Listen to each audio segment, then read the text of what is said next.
Welcome everyone. Welcome to episode 2 of the Easy Project.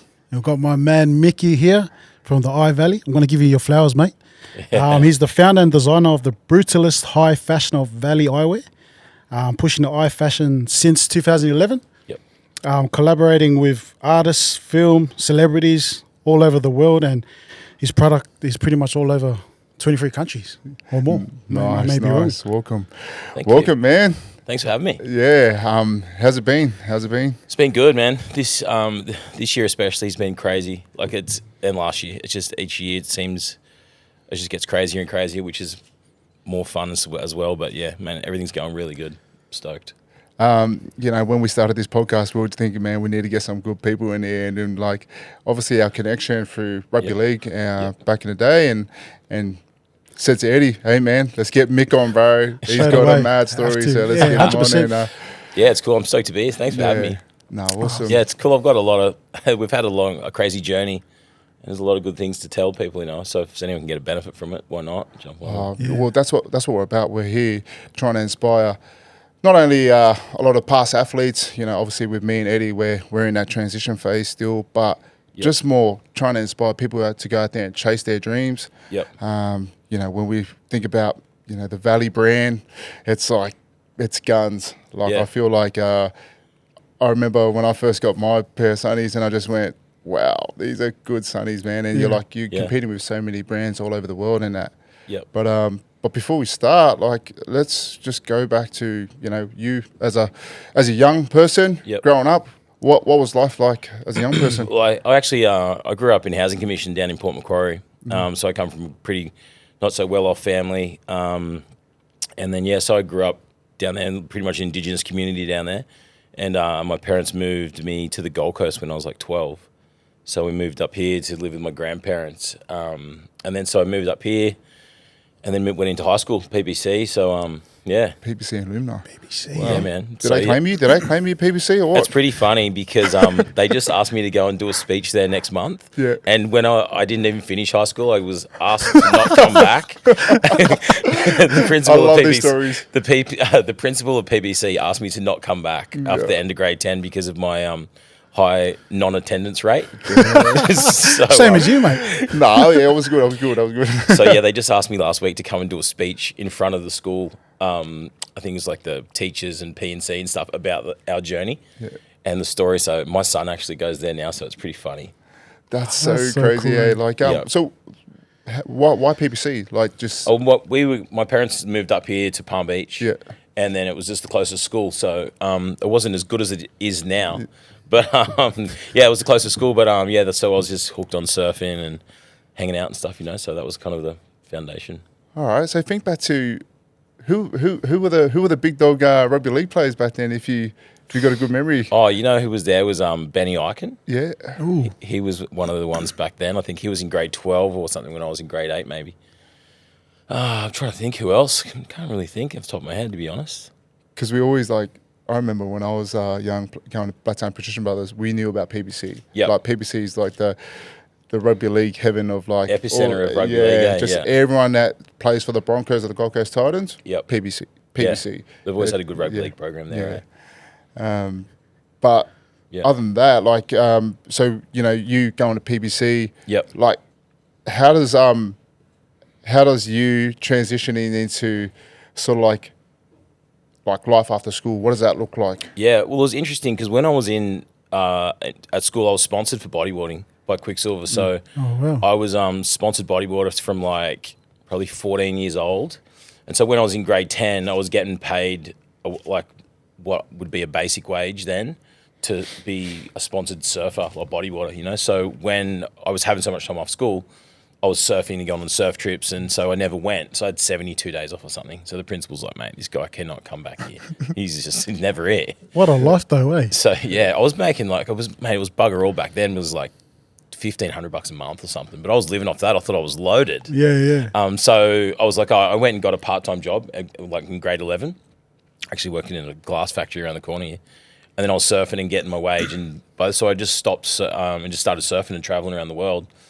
And then I did that through my bodyboarding career. And then when that kind of dwindled out as far as there's not much money in that. So I was doing a lot of movie making, like making surf films and bodyboarding films, and kind of I'd swim when we were in Hawaii. I was getting paid by a local guy from Cronulla in Sydney, Chris Stroh. He'd pay me to swim out and shoot pipeline when it was massive with a video camera.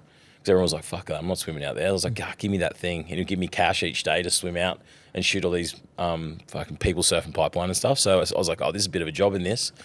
So I did that for a couple of years. And then, so I was kind of like on the hustle, you know? Like to do anything for $1. I was like, oh, fuck, I'm not going back to get a job. So if I could get money from bodyboarding and then get money from shooting films, that was kind of, I was keeping myself afloat. So then I started making these pretty cool films and doing premieres and stuff. And the like guys from Quicksilver came to one of the premieres, and we had this like a few hundred kids. It was fucking crazy. And so the guy at Quicksilver was like, why don't you come and work for Quicksilver and do the same shit but for us? So I did, and I was there for 10 years. Quicksilver for 10 years. Wow. It's crazy. So with the, obviously, you growing up as a kid, you had pretty much all the tools, like skill set, and like your mindset, you were already thinking of like how to make a buck at that time. I think because I grew up in housing commission with nothing, from a very poor family, you know, like my parents didn't even have a car. We were from ghetto, you know, and I think I just always had that mindset that I never wanted to be poor again, and that I would do anything to make ends meet. And you think outside the box to like get on the hustle and like, you know, make it happen. Even with my bodyboarding career, I was just so determined to be the best that I was just like, fuck, man, I'm going to do this every day for as long as everyone, just till I'm the best at what I do, you know? And I think just that kind of mindset and that like work ethic flows through from like everything. If you do something, you give it 100. You don't just tinker along and like that'll do kind of thing. Like that'll do will never do kind of has always been my motto, even today at Valley. I always tell my staff, like, you know, if someone goes, oh, that'll do, it's like, fuck, bro, that'll do, will never do. Yeah. So I think that's just like having that whole determination and mindset from coming from humble beginnings to making sure that I was always successful in everything, you know? That's amazing. Those are the good stories. When you think about like people that are so successful in what they do in whatever, you look back at their beginnings and it's so humble. Yeah. And they don't want to experience that again ever. Yeah. So they have that mindset to just go. It's like a flick in they're just switch it on. Nah, I'm chasing this hard and I'm going hard at it. Yeah, like it's how you grow up too. You know, like in those like mate. At one point, I had 2 uncles on Australia's Most Wanted on the same episode. Wow. I was from the fucking ghetto, man. Like, you know, and I think like when you grow up and you see those situations and you still think about it when you're an adult, you just never want to go back to that. Yeah. And you do whatever it takes to ensure that doesn't happen. And even for my kids, you know, like I've made sure that they have never been brought up in an environment like that. It is, man, and that's the, you know, obviously your kids are reaping the rewards of like your determination and your hard work. Yep. Like, but at the same time, you still want to give them that drive and commitment. Oh, for sure. Yeah. And that's the thing, that they don't, you know, silver spoon fed or anything. They're very humble, and if anything, I'll make them appreciate everything more than the next kid, you know, like, and be grateful for everything that they have, which is good. And mate, they'll be the first ones getting a job at, you know, 14 and 9 months, whatever it is out there, making their own dollar, you know. Yeah, I love that. I love that. Have you got that mindset that, hey, you know, life may be good, but at the same time, you've got to still work hard. Oh, for sure. And it's even good. It's even, I think, too, that mindset. My young fella plays rugby league, and, you know, and I always instill that in him, that he's got to put in the hard yards, you know, like he's even out training in the off season and kicking goals, and, you know, he loves it. Like, you know, I've instilled in him that you've got to be the best. You've got to put in the groundwork, you know. What do you reckon? Is that a dream of his? Oh, he loves it, mate. Yeah. Fuck, he loves his footy so hard. Rabbit Jose? What is it? Glory, baby. What's he?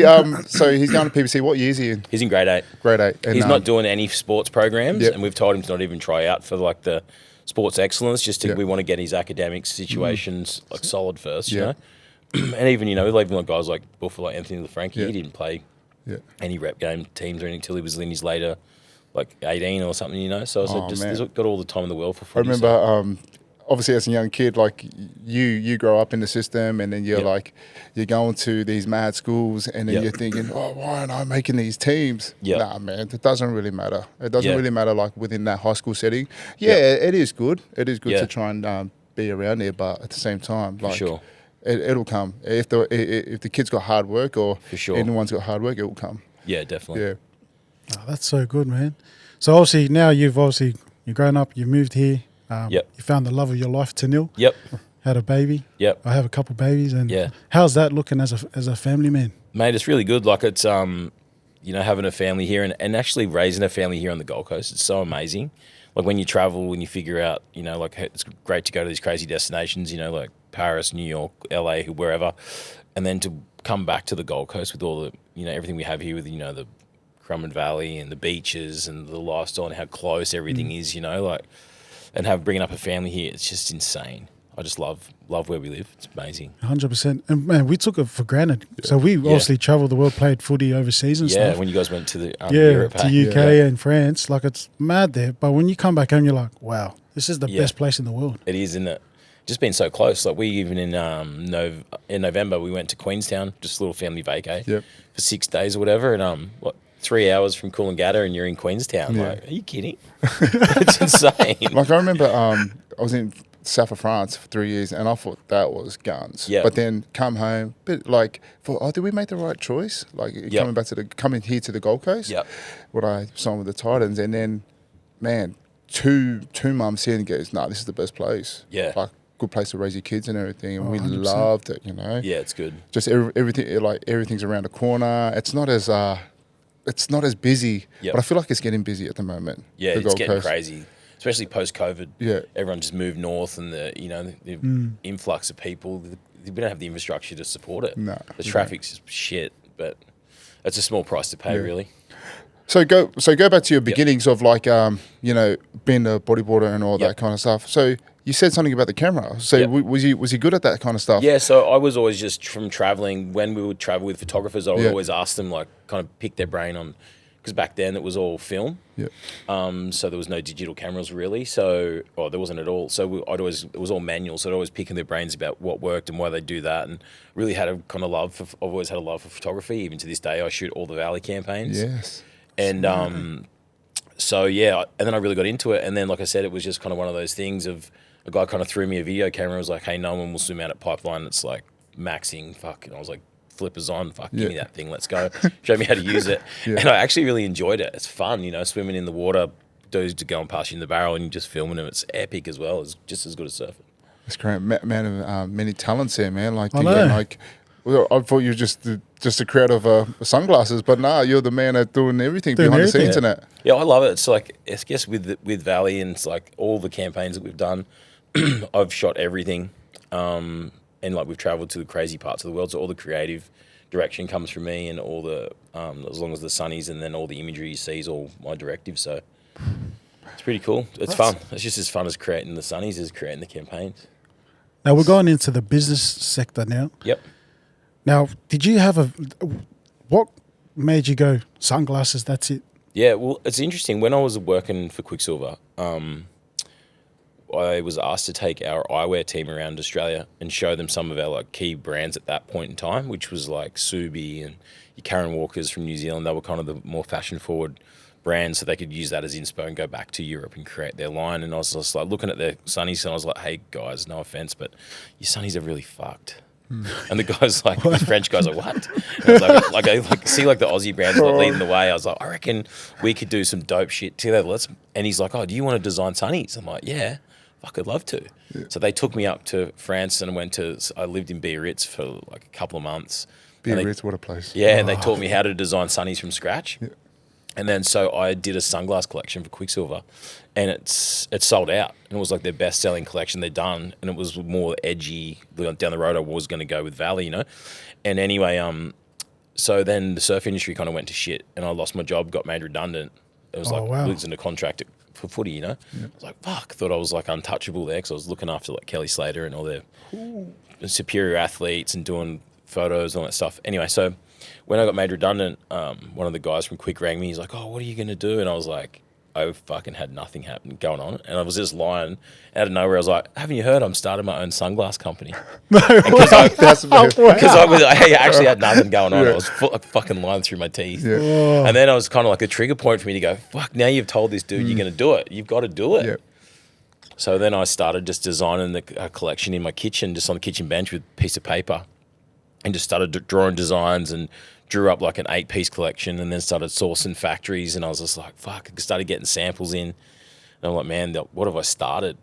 Like, I've got to do this now.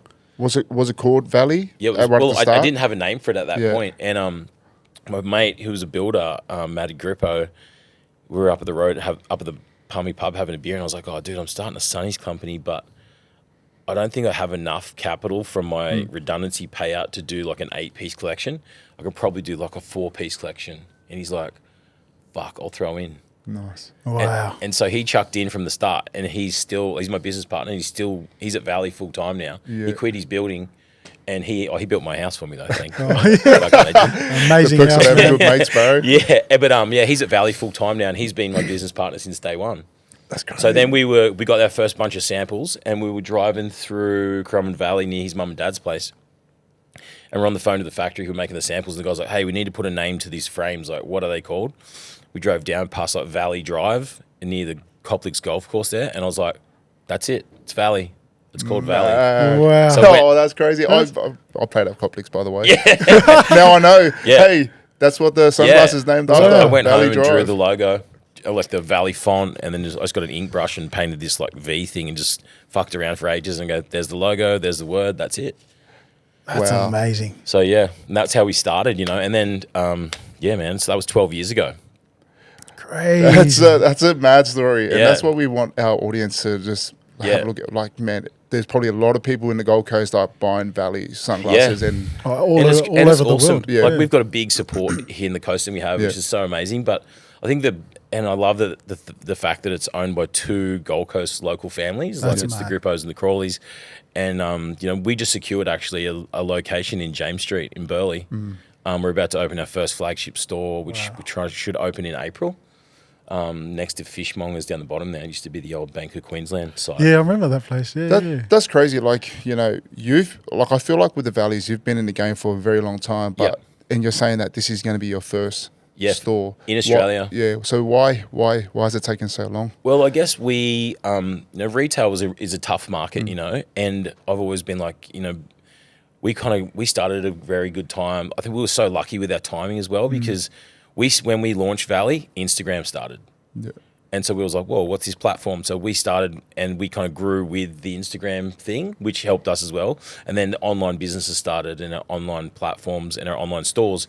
So we were like, oh, this is direct to consumer. This is so good. So, for what it costs you buy, the consumer pays full retail to you. There's no middleman. There's no wholesale.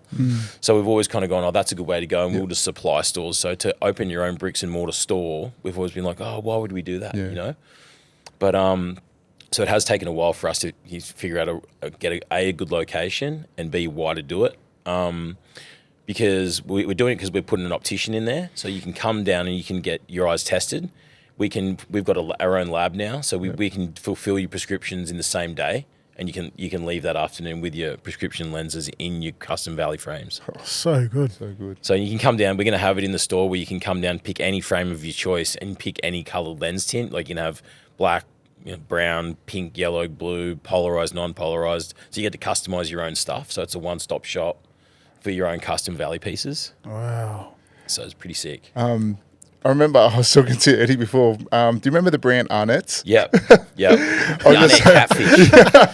It was crazy. Like back in the day, we used to like as players. He goes, man, hey, Arnett's were mad. But then towards the back end of my career, like all the boys were rocking the Valleys. Yeah. Was that a marketing ploy from you guys? No, I guess you know what it wasn't. We got pretty lucky with our celebrity and like placement with like musicians and like actors and footy players, and I just kind of seemed like it was like word of mouth. People just giving them to each other, like we're really good mates with like Chrissy Hemsworth, and he's always giving sunnies to people. Yeah. We had back in the day, like somehow Gwen Stefani found us. She started wearing them. Kat Von D, that tattooed chick, she started wearing them. And then it's kind of, we got real lucky with placement. Like Jamie Foxx bought some for like Katie Holmes, and like we got to place someone like Lady Gaga, and Kanye West got some back in the day through my friend Nabil, who's done a couple of Kanye West videos and stuff. Yeah. So we just got real lucky of like friends of friends and placement. And then Yeah, I guess a lot of the footy guys jumped on it because they had big melons like myself, and I think I was the only brand that was making sunnies for big heads. Oh man, that was so good, man. Like they had the lenses, but then they were like, can fit your face. Like, these are mad. These are perfect. I've got elephantitis of the noggin, so I needed some big sunnies. So with through that journey in the business journey, Yep. and also you spoke about like being redundant and that. How was that mentally? Like obviously, would that be a setback for you at that time? Oh mate, for sure. Like I remember like sitting at home on the steps when we started, you know, and my wife and I, she got made redundant as well, same company. Oh. She was at Roxy and I was at Quicksilver, so we both lost our jobs. We had a 1-year-old son. I remember sitting on the stairs, just like both of us crying, like we had like fucking $10 to our name, you know. So to come through the other side of that, it's been amazing. Like, it's been such a journey, like with the ups and downs, and you know, I was more of a creative than a business mind. So my business partner, Grippo, he is an amazing businessman. He's great with money. He's great with inventory. So his strength is the business end of the spectrum of Valley. My contribution and my part in the business is the creative, you know, which is the directive, the eyewear designs, campaigns, photography, all the, you know, everything you see. And his is like steering the bus, and which is, you know, his weaknesses are my strengths, and my weaknesses are his strengths, you know. So yeah. That's amazing. What's the relationship like? Like I know you spoke about it, like he was there from the start. Yep. Has there been times where, because you experience these times during businesses, like we had to have the honest chat with each other? Oh mate, at the start we butted heads like it was no one's business. Like we had massive blow ups because what I thought was right and he thought was right were completely polar opposite. And I think we had to have those times, those challenges to get to be on the level where we are today, which is like amazing. We're best of friends. We get on like a house on fire. We know exactly, you know, where we sit with each other, and our communication's impeccable, you know. Yeah. So we might have a disagreement on something, but it's never an argument or a fight. It's just we get on so well. I think you've got to have that difficult conversation in any business, you know, for it to be a successful one, I think. Because I think everyone said to me, like, there's no such thing as a good partnership. I'm like, I disagree with that. Yeah. I think it's just communication is the key, and honesty, you know. Yeah, you can't go wrong with that. Oh, that's so good. So obviously throughout the whole journey, obviously your family's rode that wave, and now you're here today. Yep. Like, should be so proud of yourself of, you know, yeah, thanks. Because I remember meeting you, like early, say like Nate Miles introduced me to you at the time, and I remember meeting. I was like, "Oh, who's this guy?" Yeah. And after I was just playing footy, he's like, "Nah, bro, this guy's he's gonna be one of the big dogs." I was like, "Ooh," and I remember you had all these collections set up, and I was like, "Wow, these are mad." And you explained your story to me. Yep. That period, and I was like, "Wow, that's amazing." I want to see how far you go now. We're sitting here, seeing. No, it's amazing. It's been such a crazy journey, but I still feel like we've still got a long way to go. Like I don't even feel like we've even got into a peak, or we have. I think we're just still like on the rise. Like, you know, it's been doing so much cool stuff, and we've got so many cool people on board. Even like yesterday, we had Catherine Martin, Baz Luhrmann's wife. And I think she's won more Oscars than any Australian ever. Wow. For all her set design and costume design for all of Baz Luhrmann's films, you know. And she was in yesterday, and I think she's coming in tomorrow to get fitted. She's getting 22 pairs fitted with multifocal lenses. From what time she got? What time she got? We might pop in. Yeah. Might come 1 o'clock tomorrow. Valley HQ. Yes, I'm gonna write that down. So yeah, like having people like that, you know, on a world stage, and like, you know, she's doing stuff on she's doing a documentary with Baz on the Australian fashion history, and she's going to be wearing Valleys the whole time. And actually, a crazy one, my wife's old boss at Quicksilver went to Graceland, and he rang us from Memphis, and he said, "You're not going to fucking believe this. I just went into Graceland, man, to Elvis's fucking home. Yeah. The first thing is on a screen is a chick wearing Valleys." And it was Baz Luhrmann's wife, because she did all the costume design for the Elvis film. So she was doing an interview when he first walked into Graceland. He goes, "Here she is in her Valley Brigadas on this screen." He goes, "Mate, get fucked. Like, are you kidding?" So that's pretty cool. Like, to see stuff like that happen over the years, you know. Like, I just sent a box yesterday to Marilyn Manson. He gets custom sunnies off us all the time. People like that, you know. It's just pretty cool. So obviously you've collaborated with so many artists and been in film and everything there. Yep. Was it did it feel like it was real, like it wasn't real when you first Yeah, it's insane. We still get so stoked seeing anyone in our stuff, and it's just like an honor, like, you know, seeing crew or any celebs, or like I said, we got stuff to Pink, you know, the last couple of days, and where she's in town, and we seem to collaborate with anyone that comes to Oz. They always seem to find us through their tour manager or something and get our product. Or we got stuff for a new film that just was shot in Sydney. It's called The Fall Guy. They used our bang frame in that as well. So, and Chrissy Hemsworth's worn our frames in a bunch of movies, and it's pretty cool. We still are so humbled by it, and we love it. We get so stoked like little kids, you know. Yeah, yeah. Man, I'm always going to be in the lookout in movies now. Are they valleys? Are they valleys? My kids are shocking for it. Is she wearing valleys, Dad? We pulled up in LA last time we were there, like just before COVID, and we pulled up on like Melrose, and this chick walked across the road wearing valleys. My daughter's like, "Hey, sweet valleys!" Like, are they proud though? They go, "My dad credit that." They love it, man. They love it more than anyone. If we go to the shops, they was like, wait. So it's pretty cool. That's mad. Yeah, it's good. That's cool. No, that's good. That's good.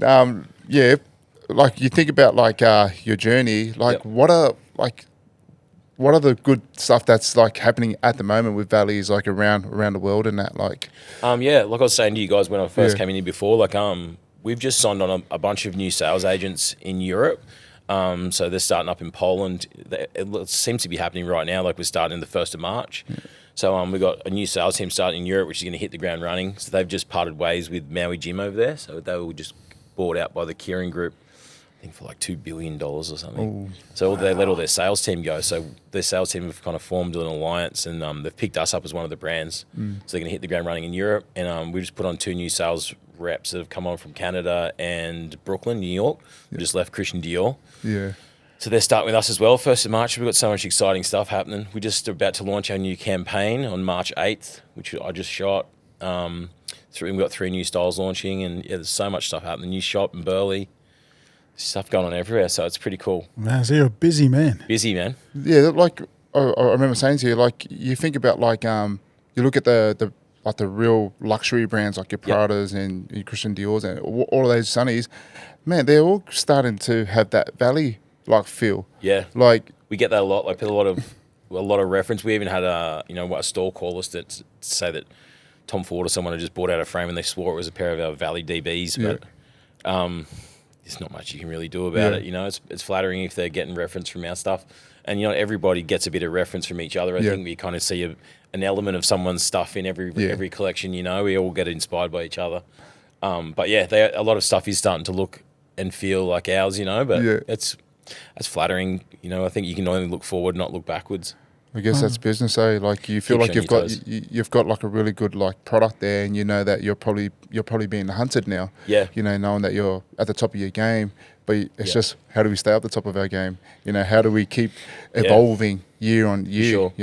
Well, that's the thing too. Like, you got to love what you do, and like I study and just constantly am like looking at what we're doing. And the best thing I think in any business is to stand back and step outside what you're doing and look at as an overview of what you're doing as a business, and look at your collection and be like, hey, look at it and go, what does it need? What are its weak points? What are its strengths, and but look more so what are the weaknesses, And even we just do little changes and tweaks to like branding, stamping, little grips, better hardware, better lenses. How do we improve on last year? And I think like just improving and staying on your game is going to keep you at the top of your field. How's that look every day? Obviously for you, it's just, I think too, like, it's just passion too. Like, every day for me, it's just like, mate, I wake up at Sparrows and I'm straight on my phone, like bang, and I'm looking at what everyone else is doing. Yeah, I'm seeing what other brands are doing, and not just in eyewear, but in everything. And I just kind of think of like, what's next, what colors, like, what would people want to see from us next? I think as well, and like, what trends are out there, and how can we make Valley bigger and better? Like I said, I think it's just a passion thing. I just absolutely love what I do at work, and I kind of couldn't imagine not doing it. So I think people probably get that because we're constantly just evolving. You have to stay and be the best at what you do. Yeah, man, that's so good because, man, like obviously you can't just do it for fun, as a hobby. And it's funny too, like you see heaps of eyewear brands pop up, and I guess back in the day I'd be like, fuck, Sonny's brand coming now. I'm just like, mate, come on. Yes. Come on in. And it's like not being cocky, but I mean, it's like, it's a competitive market, and you have to be at the top of your game. You have to be improving. You have to be evolving, or it's just, you're going to get eaten up. Is there a system where you can see those guys coming through, or is it just, I guess comes online? You can see it when they're like in store. Like you see brands will pop up alongside us and they'll come along, and then, they don't seem to last too long, because at the end of the day, product is king, and the product doesn't lie. You can market the shit out of a fucking cup. Yeah. If that's a shit cup, that's a shit cup, you know? So the product is the key at the end of the day. That's kind of the rule of thumb. Yeah. With that, okay, so like, man, so successful with the Valley brand. Where's the balance? How is the balance with the family and the business and all that? Because like, man, you say you got the passion to just do this like 24/7. Yep. Where do you find the time? That's a hard one for sure. That's the balance is the tricky part of it, because you can't really shut off. Because like, I guess we set a thing like after COVID, my wife and I, where we don't go to the office on Fridays anymore. And my business partner's the same, to spend more time with each other for balance, for like, you know, while the kids are at school, we'll go and do something. We'll go for a walk or a surf or a swim, and then go out to lunches on a Friday. But you're still always contactable and always on your phone to try and find that balance to meet it. Because I think after having the COVID time with the fam at home, it was like, fuck, this is really nice, you know? So you're not just on the wheel churning every day, you know? So yeah, that's the tricky part, is finding the balance. I find that like, because I follow your journey and your stories and that. Yep. I find that you're really intentional with your kids and your family. Yep. And it's so good to see, because like, you got a lot of fathers out there that probably will or hopefully watch this, but see that, man, you're really intentional with your kids and your family. Yeah, like I was saying to you, when I grew up, my relationship with my parents was not that great. It's okay. It was okay. Like, but I've kind of always made a conscious effort to give my kids more time than they've probably needed. But it's like I make time for them and make sure to create memories with them, because I always think back, they're going to come to a point where they're not going to want to hang out with me or my wife, you know, when they get to their teenage years. So I'm like, let's just spend as much time as possible. So I do everything with them. I take them everywhere. They've traveled all around the world. You know, they've come to New York and Mexico and Miami and everywhere. So we make a conscious effort to spend heaps of time and give them the ultimate upbringing, you know. That's so good, man. Yeah. That's so good. You make him feel like grateful, mate. Look at you. You get to travel the world and everything. I've gone and taken him back to where I grew up in Housing Commission and showed him the shithole that I grew up in, you know. Do you look where this is? Would you want to live here? And they're like, no. That's good. That's a good way to do it, though. But yeah, no, take them back to the humble beginnings. Show them this is it. Like, so you come from. Yeah. I've often thought about that too. You know, even if I was to start Valley now, like, would have the same success? And I reckon, and I think it's like you've just got to have that, like again, it's just like key product, quality, make quality things. And like I watched a thing the other day on that Virgil Abloh, you know, and he had the same thing of starting a brand. What are the three, you know, key elements? And it was like, find a manufacturer that can make you a quality product. Yeah. Bang, design that quality product and market it so people need to find that quality product. That's it. Wow. Going back to, I keep saying going back, but do you have any doubters? Do you have any doubters that are doubting your journey in that? Oh, mate, so many. Yeah, love it. People thought I was off my fucking head starting a sunglass company when there were brands like you're saying, the Arnett's there. Arnett's got Ray-Bans. Electric, and everyone was like, because I had friends that worked in the other eyewear brands, and they were like, what do you mean? There's fucking heaps of Sunny brands. What are you thinking? But I just think just making it different. And we did. And I was like, fuck, it gives you more determination to prove them wrong in a way too. You know, you're like, I'm not going to be fucking beat here. No way. Man, that's my favorite question. That's what I love about you, man. I feel like everything that comes to you rise above it. Yeah. And that mentality is just keep going for it. Yeah, you just can't let it get you down, you know, like, or anything. Just, there's no way, there's no reason you can't do anything. You're stopping yourself, you know. Yeah, 100%. But you just got to have fun along the way too, eh? Yeah. Yeah. 100%. Enjoy it. Yeah, man. Just to our audience, like, what are the key messages? Like, what's your key message to? I guess my key message is just like, man, if you're thinking about doing something like, you know, a new brand or a business or something, just stand back and have a look at it and figure out why you're doing it and what's going to be your point of difference. Like, you know, why are you going to differentiate in that market and what's something that you can create that people will need. And if you're going to make something that people will need, what's going to be the quality feature about that item or that task or that job you're going to provide, you know? Yeah, nice. That's mad. Yeah.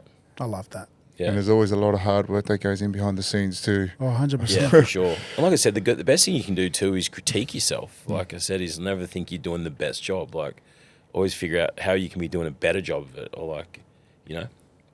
100%. Nice. Wow, that's so good. Now, like, just a quick one. Yeah. I know you're a big South fan. Yes, glory, glory. Is it going to be somehow you're going to be sponsoring the Rabbitohs? I don't think my business partner would allow that. Oh, true. He's a tight ass. I need that.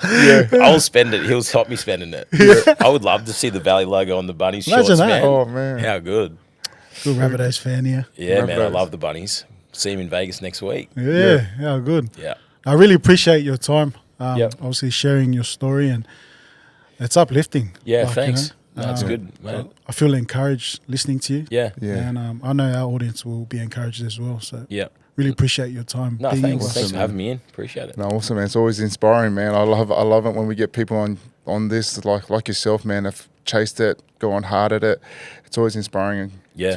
To not only us but to the people out there that's listening. Oh, perfect. Shot. Thank you. Yeah. Thanks, Mickey. Thanks, Mickey. Thanks, boys. Let's Take it go. easy.